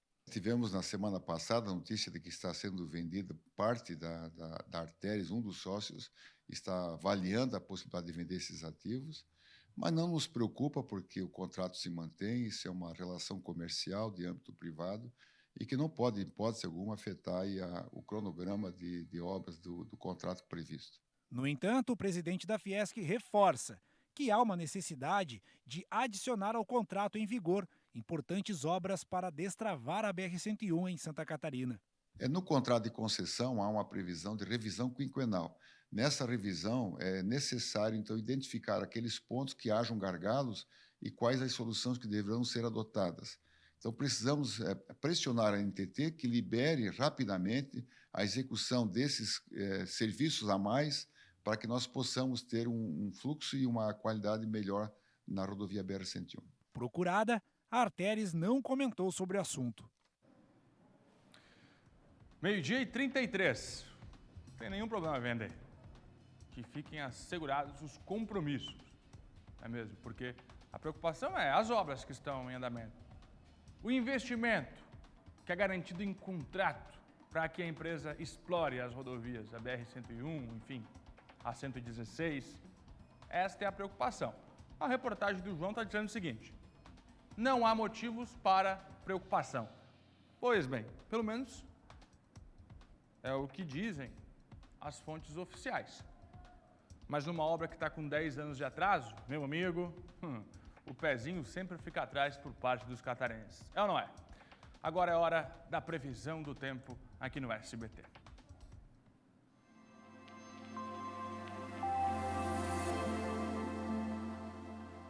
Vamos lá então? A segunda-feira começou com céu encoberto aqui em Santa Catarina, alguns nevoeiros, bastante neblina, principalmente no litoral. Mas aí no decorrer do dia a previsão é de sol e as temperaturas mais altas. As máximas hoje, podem ver aqui, podem chegar a 28 graus no Vale do Itajaí, como eu vou mostrar para vocês aqui agora. No norte do estado chega a 27 agora à tarde, meio oeste também, 27 graus. Grande Florianópolis e sul do estado, nessa segunda-feira, a máxima é de 26. Na Serra, máxima de 24 graus. Planalto Norte e região oeste, que amanheceram aí com as temperaturas mais baixas, agora também os termômetros podem marcar 25 graus. E aí amanhã, terça-feira, o sol de novo deve predominar em todas as regiões durante o dia. E a sensação de calor, gente, em pleno inverno agora, continua, né? Principalmente nessa metade do dia, na hora do almoço. As temperaturas máximas podem chegar a 29 graus em algumas cidades do sul catarinense. Laguna, gente, 29 amanhã. Garuva, no norte, chega a 26. Biguaçu também. Xanxerê, amanhã máxima é de 25. Campo Alegre também. Em Rio do Sul, 25 é a máxima nessa terça-feira. Caçador, ali na região do meio-oeste, é 24 amanhã a máxima. E Urupema, na região serrana, amanhece com 5, mas depois dá uma amenizada, fica em torno de 21 graus nessa terça-feira. Previsão do tempo para você se organizar. Ao longo da semana eu vou trazendo os detalhes também. Agora é hora de falarmos de esporte. Vamos lá?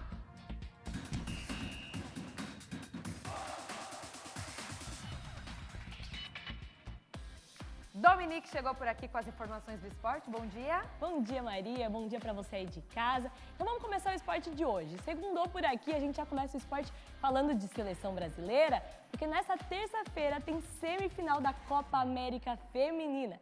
E as meninas chegaram para esse jogo com o melhor ataque e também melhor defesa da competição. Assim como a Duda Santos, dá para perder as contas. Primeiro de tudo, queria que você me passasse a lista de quem fez gol hoje. É muito, eu só lembro esses, não consigo lembrar mais. Tá bom, a gente te ajuda. A última goleada do Brasil foi de 6-0 contra o Peru, com um time modificado por Pia Sanhag para dar oportunidade a quem ainda não tinha iniciado uma partida como titular. E foi só o juiz apitar para Duda Francelino, camisa 10 do Brasil e do Flamengo, fazer o gol mais rápido da competição. Demorou apenas 40 segundos. 40 segundos, o Brasil foi pra cima, foi pro abraço e larga na frente. O que pareceu uma eternidade foi Duda Francelino voltar a ter oportunidade na seleção depois de um trauma no osso da bacia que sofreu no torneio internacional da França em fevereiro desse ano. Momento muito importante, eu acho que não só esse, todos os momentos são importantes aqui na seleção principalmente. Estou muito feliz de ter marcado um gol hoje, né, o primeiro gol. Na Copa América foi o primeiro dela. E 16 minutos depois, veio o primeiro gol vestindo a camisa da seleção da Xará, a Duda Sampaio. 21 anos e cheia de sonhos no futebol. Pude fazer o primeiro, espero que agora seja aí a sequência de muitos que virão pela frente. Tem tudo para trabalhar bem aqui e dar continuidade no meu trabalho. Era o dia de debutar no torneio, assim como Geise, atacante do Barcelona, Fê Palermo, lateral do São Paulo, e Duda Santos, do Palmeiras, que levou o estilo do futsal para bater o pênalti. Sempre trago o futsal comigo, então é da minha vida toda, então acho que ficou claro isso, né? Só que a fase de grupos do Brasil tinha que ser fechado por ela. A Adriana, em sua primeira Copa América, é artilheira do torneio com 5 gols anotados. Pela semifinal, na terça-feira, o Brasil enfrenta o Paraguai, que tem no comando o técnico brasileiro Marcelo Frigério. Quem vencer já garante a vaga para a Copa do Mundo Feminina de 2023 e também aos Jogos Olímpicos de Paris em 2024. Pelo grupo B, além do Brasil, segue na competição a Argentina, que terá a responsabilidade de enfrentar a equipe local, a Colômbia, líder do grupo A, também com 100% de aproveitamento nessa Copa América. Essa edição está marcada por novas craques. A nova geração do Brasil vem forte e já mira o título continental para o currículo. E hoje tem o último treino antes da semifinal. A Fernanda Arantes tem as informações. Olá, o Brasil faz hoje o seu último treino antes da grande semifinal contra o Paraguai, válido pela Copa América Feminina que está acontecendo aqui na Colômbia. Ontem teve um treino num local aberto para o público, uma região de universidade, que as pessoas vão fazer atividade física e acompanharam sim o treino da seleção brasileira que foi aberto. O Brasil tem o retorno de peças importantes. Rafaele na zaga volta de suspensão, assim como Angelina, volante. As duas estavam suspensas na última rodada e agora estão à disposição de Pia Sanhag, que deve sim utilizá-las. O Paraguai, por sua vez, teve a ausência do técnico aqui em Bucaramanga. Ele estava com suspeita de Covid-19, não se confirmou, mas ele está a caminho agora da cidade para comandar a equipe do Paraguai nesta terça-feira. Você, mulher, que acompanha e que é fã da programação do SBT, chegou a hora de fazer parte da grande torcida brasileira por mais um título, mais uma conquista da seleção feminina. é nesta terça-feira, às 9 horas da noite, Brasil e Paraguai, válido pela semifinal. E você vai conferir aqui no SBT. É amanhã, 9 horas da noite. Já anotou na agenda? Agora a gente fala de Brasileirão. Pela Série A, o Avaí enfrentou o Flamengo no estádio da Ressacada. O primeiro tempo contou com uma polêmica, depois que um gol do Avaí acabou sendo anulado pelo VAR. Já na segunda etapa, o zagueiro Arthur Chaves abriu o placar para o Leão, mas Pedro marcou 2 vezes e deu a vitória pro Flamengo. Após a partida, o técnico Eduardo Barroca falou sobre o resultado, olha só. No início, um pouco mais de trocação e depois a gente teve as nossas oportunidades, o Flamengo teve as oportunidades e acabou sendo competente em fazer os gols. Saio daqui com muito mais convicção do que cheguei, que a gente está no caminho correto e vamos iniciar agora um novo ciclo, mesmo dentro da competição. A gente fecha um primeiro ciclo e inicia um novo ciclo com muitas coisas positivas e muitos pontos a melhorar para que a gente, no final, atinja o nosso principal objetivo do clube. E o Avaí informou que solicitou oficialmente os áudios do VAR do confronto entre o Flamengo. E pela Série B foram a campo as equipes do Brusque e também Chapecoense. A equipe do Vale ficou no 1-1 com o time do Guarani. Os gols do jogo foram marcados por Álvaro e Diego Matheus. Já a Chapecoense perdeu por 1-0 para o Ituano. O gol foi marcado aos 24 minutos por Bernardo. E hoje tem mais catarinenses em campo. Olha só como ficaram os confrontos dessa segunda-feira. Pela segunda divisão, o Criciúma joga contra o CSA às 7 horas da noite no estádio Heriberto Wilson. Pela Série C, quem também entra em campo é o Figueirense, que viaja até o Pará para enfrentar o Paysandu às 6 horas da tarde. E do futebol a gente vai pro atletismo.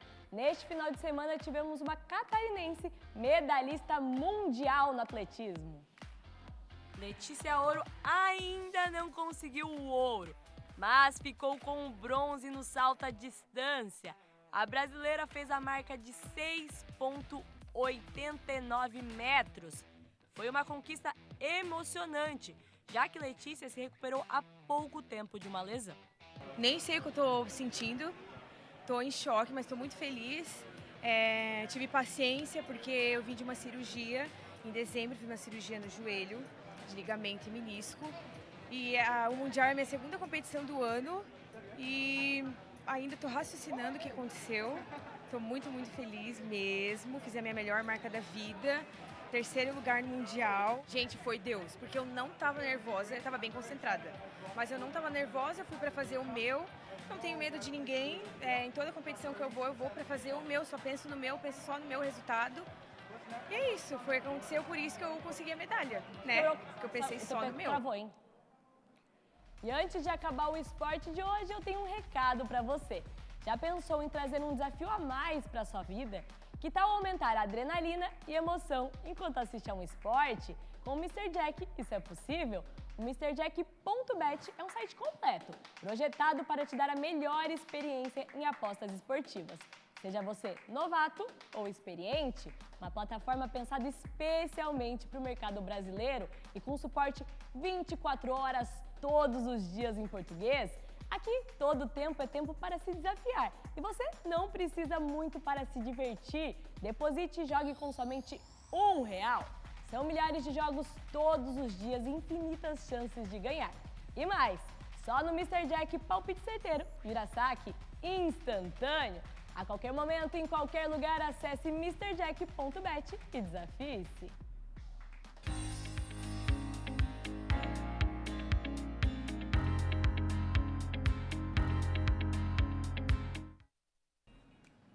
Muito bem, de volta, 12h47, o Prisco está chegando, hoje o Prisco mais cedo, hein? O Prisco mais cedo, para você que costuma assistir o Prisco aqui lá por volta de 1 da tarde, hoje ele vai chegar mais cedo por conta das convenções, um final de semana de decisões, aqueles que vão concorrer o governo ao Senado, por isso o Prisco vai passar mais tempo com a gente hoje aqui no SBT para explicar tudo da política. Seguinte, gente, pare para assistir porque é muito importante você saber quais serão os candidatos, as coligações para que você possa fazer a melhor escolha. Agora, olha só a explosão, hein? Explosão de gás. Veja só, impressionante o que aconteceu. A Ana Paula Bittencourt está me chamando, direto da redação do portal SCC10, com todos os detalhes. Vai explodir agora. Presta atenção no que aconteceu. Ana, conta pra gente os detalhes, Ana. Bom dia. Oi, Fernando. Bom dia para você, bom dia a todos que nos acompanham em casa e também no ao vivo do SCC10. Fernando, essa cena que você mostrou, dá pra gente colocar aí no vídeo de novo, Fernando. Os moradores, eles sentiram um cheiro de gás num estabelecimento de frango assado. Foram ao local e entraram para retirar alguns botijões, quando de repente acontece aquela explosão que a gente já viu, já vai acontecer a explosão de novo, olha aí. Dá pra ver a chama saindo pela porta. O caso, Fernando, aconteceu lá no Recife. Mas segundo informações do TV Jornal SBT, que é nosso parceiro aqui do SBT, 3 pessoas ficaram feridas com gravidade e foram levadas ao hospital, todos com queimaduras muito graves. Com uma explosão dessa não tinha como não ser diferente, né, Fernando?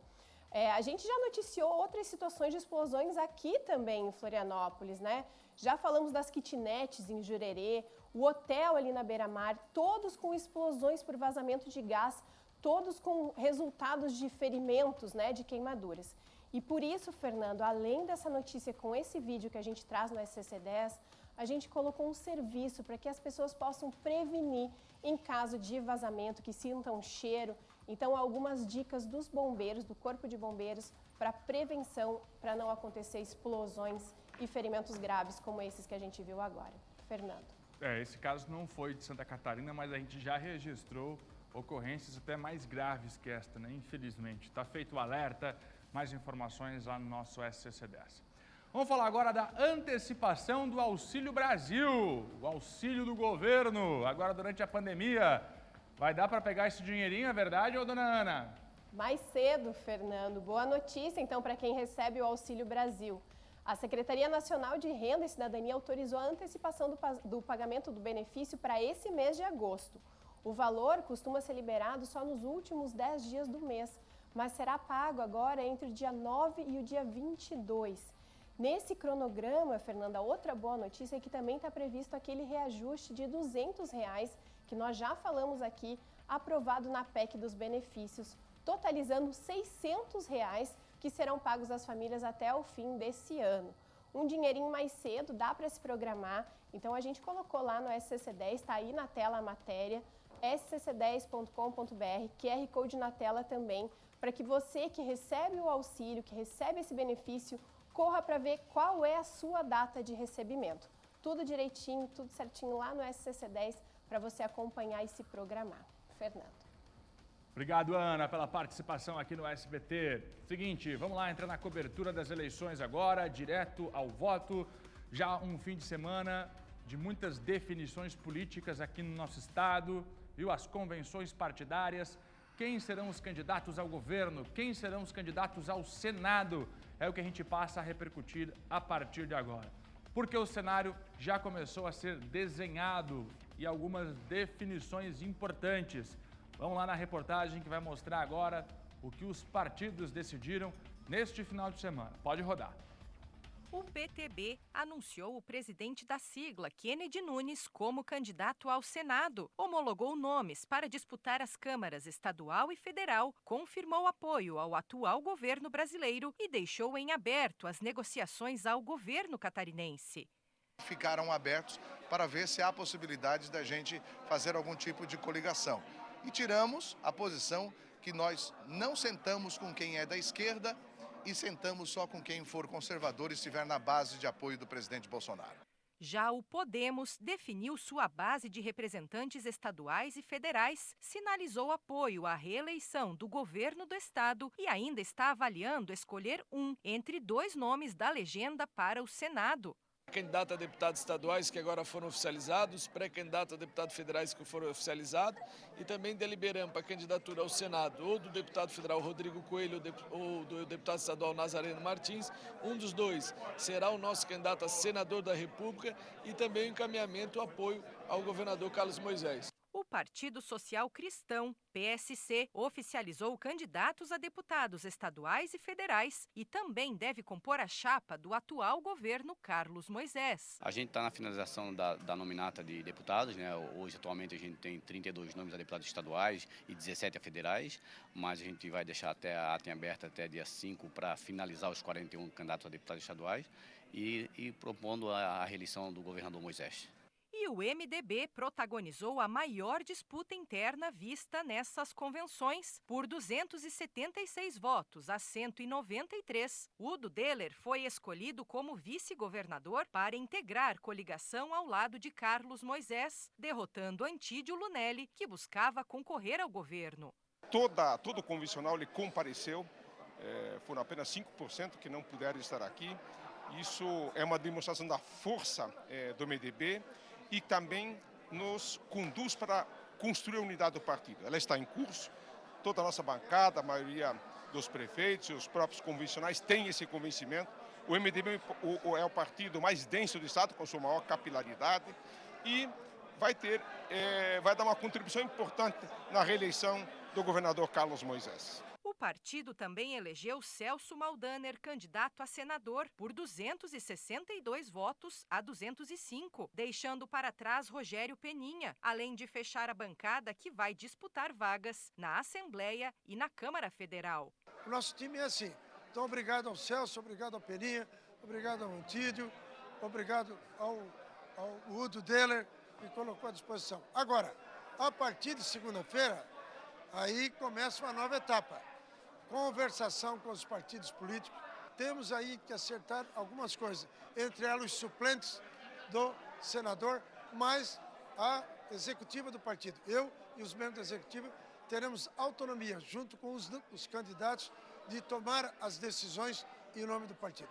No PP, e sem surpresas, Esperidião Amin teve seu nome confirmado para concorrer a governador. A sigla também escolheu seus candidatos a deputado estadual e federal e não confirmou ainda coligação com outras legendas. O partido está vivo, forte e veio aqui para dizer, formal, convencionalmente, como manda a democracia, que quer ter o 11 na telinha. Então, eu acho que é uma expressão da democracia, é uma expressão partidária, livre, democrática, como Santa Catarina merece. Nós vamos continuar o diálogo até o final das convenções de cada partido. E acreditamos que podemos construir, sim, com o PSDB, com o PTB, com o PL, tudo é possível. O que nós vamos deliberar hoje é a candidatura a governador. E os demais espaços estão abertos. Na convenção da União Brasil, participaram PSD e Patriota. Jean Loureiro foi escolhido como candidato a governador, ao lado de Heron Giordani como vice e de Raimundo Colombo, que disputará uma cadeira no Senado Federal.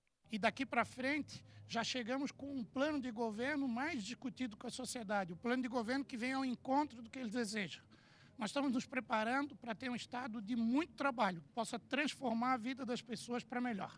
Nós não podemos mais suportar mais de 100 mil pessoas aguardando cirurgias eletivas em Santa Catarina. A gente não pode suportar e não aceitar e ter que se indignar com não ter UTI para criança, porque quando não se tem leito para criança, a gente imagina o resto. Já o PSTU teve convenção online e confirmou Alex Alano como candidato a governador e também Gilmar Salgado para disputar o Senado Federal, além de nomes aos parlamentos estadual e federal. O meu nome foi aprovado na convenção do partido como pré-candidato ao governo do estado, junto com toda a chapa apresentada. Agradeço a confiança depositada em nós e digo que é recíproca, uma vez que se trata de apresentar à sociedade um programa socialista e revolucionário que é construído junto com os trabalhadores a partir das bases. Por fim, a convenção do Republicanos confirmou o atual governador Carlos Moisés na disputa pela reeleição e já contou com a presença de Udo Deller, do MDB, como candidato a vice. E aqueles que querem ver um governo continuar, um governo que enfrentou contratos superfaturados, extinguiu cargos comissionados, extinguiu cabides de emprego e transformou a gestão do governo de Santa Catarina. Não foi um governador eleito apenas para mudar o nome do governador, como eu costumo dizer, mas sim para mudar a maneira de fazer gestão. Então a escolha de hoje de ter Udo Deller caminhando ao nosso lado, de ter o MDB caminhando ao nosso lado, é uma vitória dos catarinenses. Quanto a apoiar ou não a reeleição de Jair Bolsonaro, Carlos Moisés não confirmou. Hoje a minha preocupação é Santa Catarina em primeiro lugar, sempre Santa Catarina, e é o que eu venho fazendo desde o início da nossa gestão. Embora as convenções partidárias sejam importantes vias legais para deliberar nomes e cargos, os partidos políticos devem continuar suas negociações até o início de agosto e só confirmar candidaturas de fato no dia 15, prazo final da Justiça Eleitoral para os registros oficiais. Vamos lá, então, destrinchar todas essas informações com Cláudio Prisco. Tarde, Prisco. Boa tarde, Fernando. Tudo bem? Tudo bem. Movimentado o final de semana, hein? Vamos começar aqui com a primeira imagem? MDB. Exato. Essa é a imagem da convenção muito concorrida do MDB no sábado aqui em Florianópolis. Aliás, por falar em convenção, nós tivemos, de quarta-feira, quando teve a do Novo, até ontem, 11 convenções homologatórias. E previsão de outras 12 até 5 de agosto, prazo que expira a janela para definição de candidaturas. E nessa convenção do maior partido de Santa Catarina, e a única convenção que teria disputa, como efetivamente teve, dobrada, disputa para o governo e para o Senado. O vitorioso foi vaiado pelos presentes. No caso, Udo Deller, que ganhou com uma folga muito acima do esperado. Botou quase 100 votos de vantagem. É bem verdade que Antídio fez quase 200 votos. Já para o Senado, quando se achava que seria mais tranquila, não. Celso Maldaner, que foi presidente do partido, uma longa temporada, ganhou por 60 e poucos votos do seu colega de bancada, Rogério Peninha Mendonça. Pois muito bem, o que prevaleceu? Cooptações, pressões de deputados estaduais e prefeitos sobre convencionais, que se manifestaram, inclusive, que foram assediados e procurados. É do jogo? É do jogo. Sempre ocorreu isso. É correto? Evidentemente que não. Pois muito bem. E agora? Antídio conquistou uma parcela dos convencionais. Ele, de alguma maneira, mostrou uma liderança. É um empresário ex-prefeito que renunciou ao mandato em Jaraguá do Sul porque confirmado em prévias não realizadas, diante da desistência dos demais concorrentes, confirmado pré-candidato. Mas a convenção é soberana, sem dúvida nenhuma, e foi derrotado. Mas tem a sua liderança. Como vai proceder? Vai ignorar completamente o processo daqui para frente, com todo o seu grupo? Ignorar. Manter a sua coerência? Não transferir apoio a ninguém. Tem uma liderança conquistada e vai aguardar lá à frente. É uma possibilidade, apoiando só o candidato a presidente e o candidato ao Senado e esse grupo, ignorando completamente a aliança com Carlos Moisés. Aliás, eles vão buscar esse grupo. Acho pouco provável que o tragam. Próximo telão. Muito bem, aí é a foto, Fernando. Da esquerda para a direita, Celso Maldaner, Antídio Lunelli, Adinho Beis, Udo Deller e Rogério Peninha Mendonça. O MDB fez a opção por alguém, Udo Deller, que na antevéspera do segundo turno das eleições deste ano completa 80 anos, quando o Antídio não tem nem 60. Ou seja, poderia ser uma aposta para o futuro. Udo Deller, com a idade avançada, lá em 26, no máximo, uma vez reeleito Carlos Moisés, completaria o mandato. Próximo telão. E atitude, coisa que talvez outros não tiveram, nós tivemos sim. coragem e atitude. E é assim que se faz política, com coragem e com atitude. Ele se refere à coragem de ter renunciado ao mandato em Jaraguá do Sul. Situação que o Dudeler não assim procedeu lá em 2018, quando estava no segundo mandato em Joinville. Tem mais um trecho do Antídio. A política, ela até perdoa a traição, mas ela não perdoa o traidor.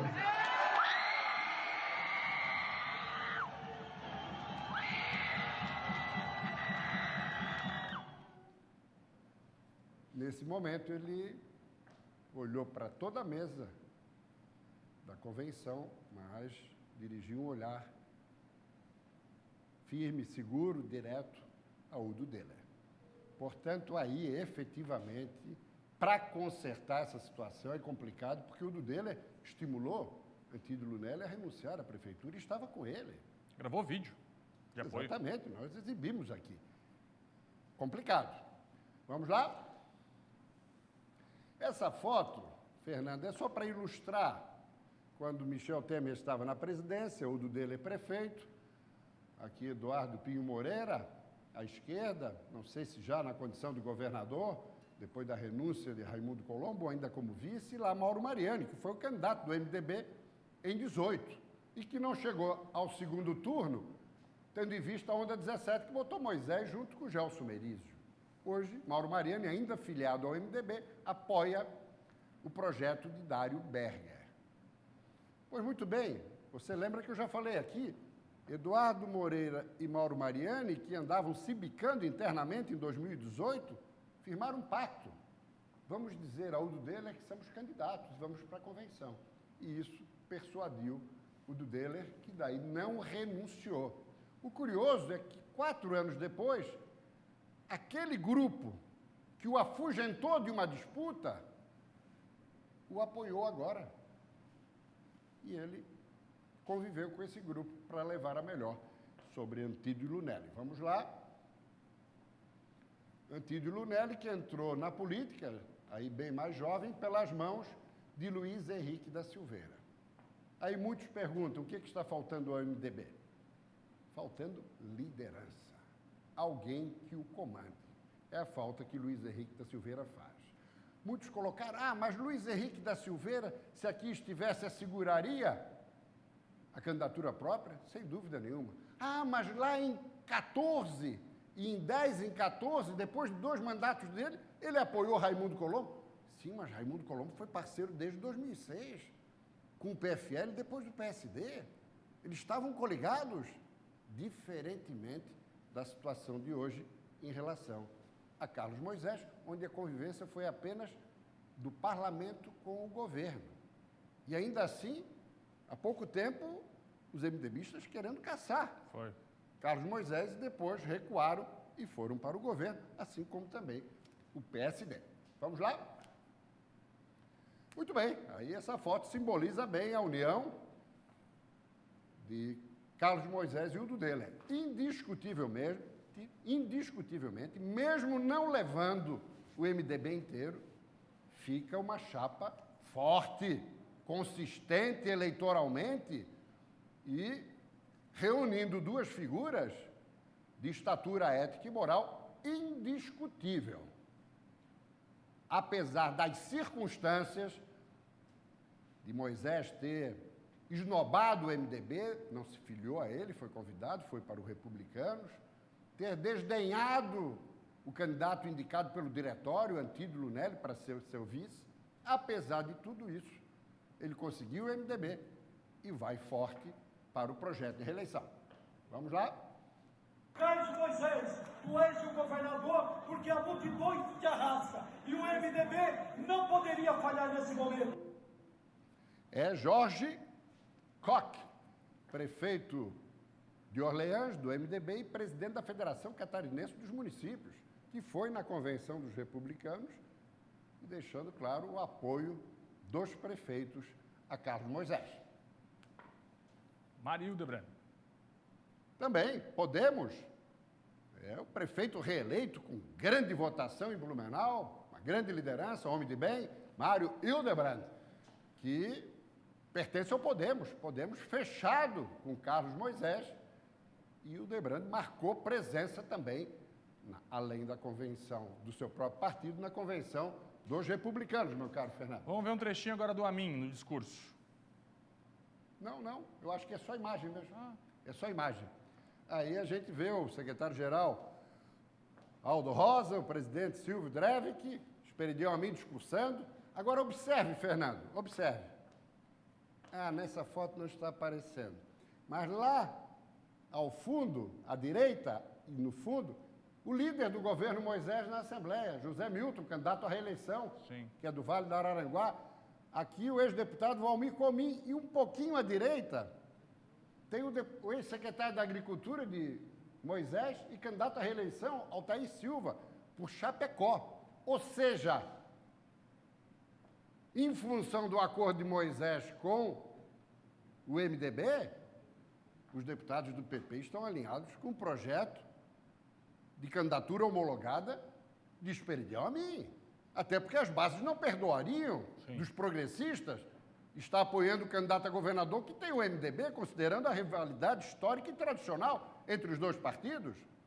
Então, tirando o prefeito reeleito de Tubarão, Juarez Ponticelli, que presidiu o PP progressista por longa temporada, tirando ele, que não compareceu, e outros prefeitos, o restante do partido fechado com o projeto de Esperidião Amin.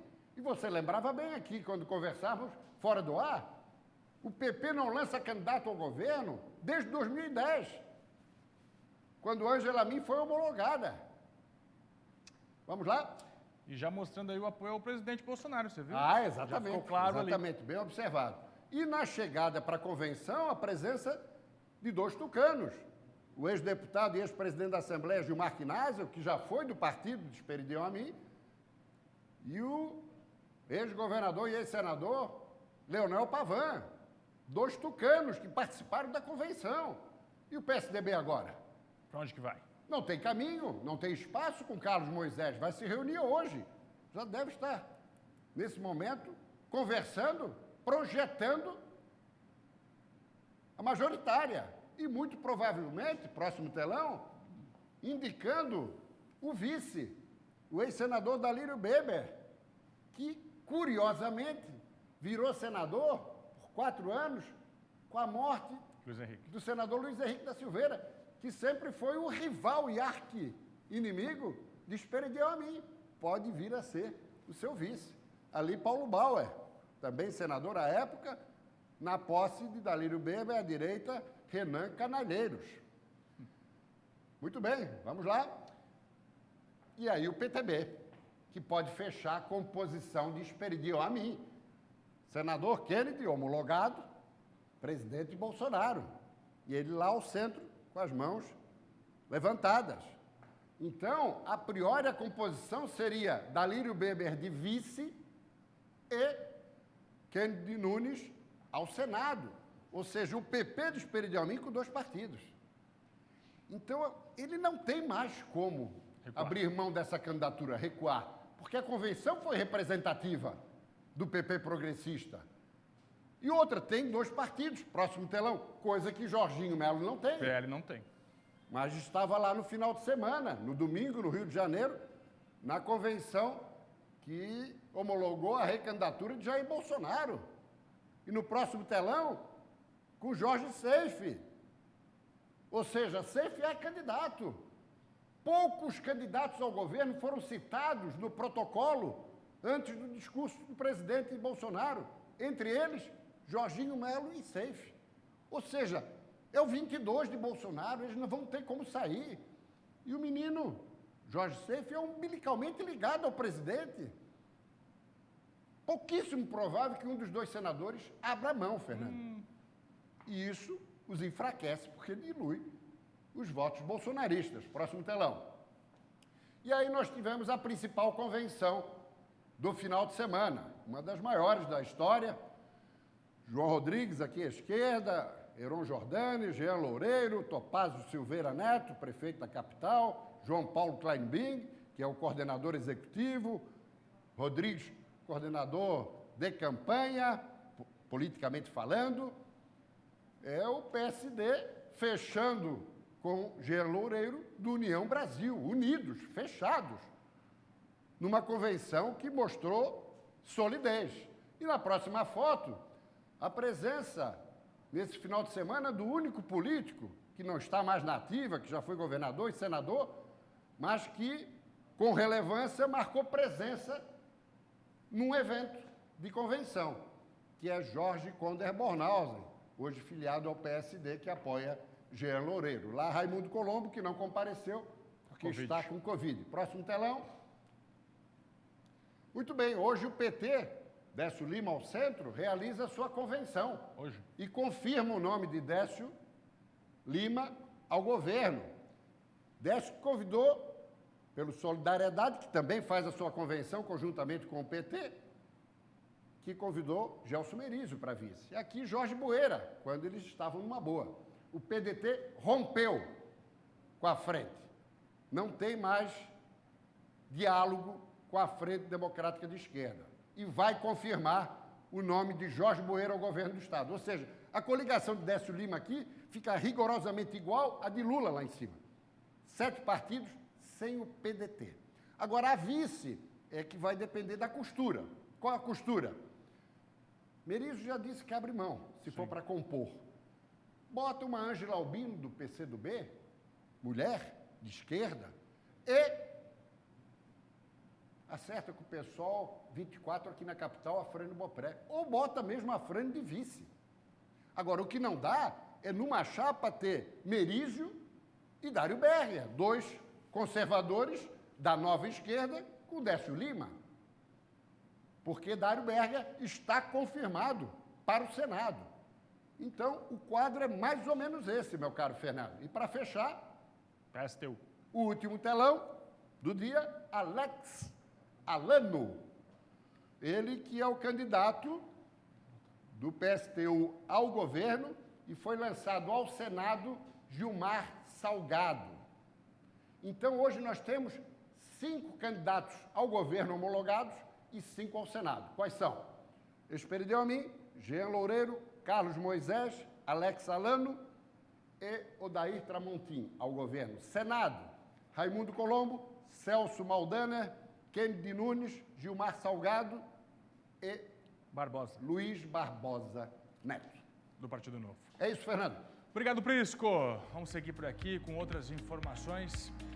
Tem intervalo e eu volto já com mais notícias aqui de Santa Catarina. Segura aí.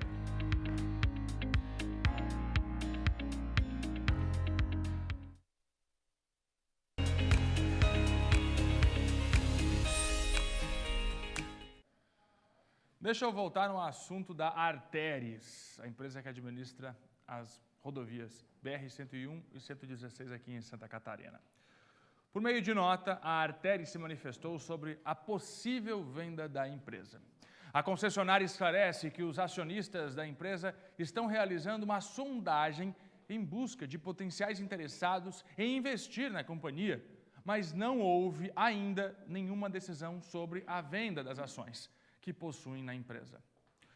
O texto ainda diz que, abre aspas, a Arteris reforça o compromisso com a prestação de serviços de excelência aos usuários da BR-101 em Santa Catarina.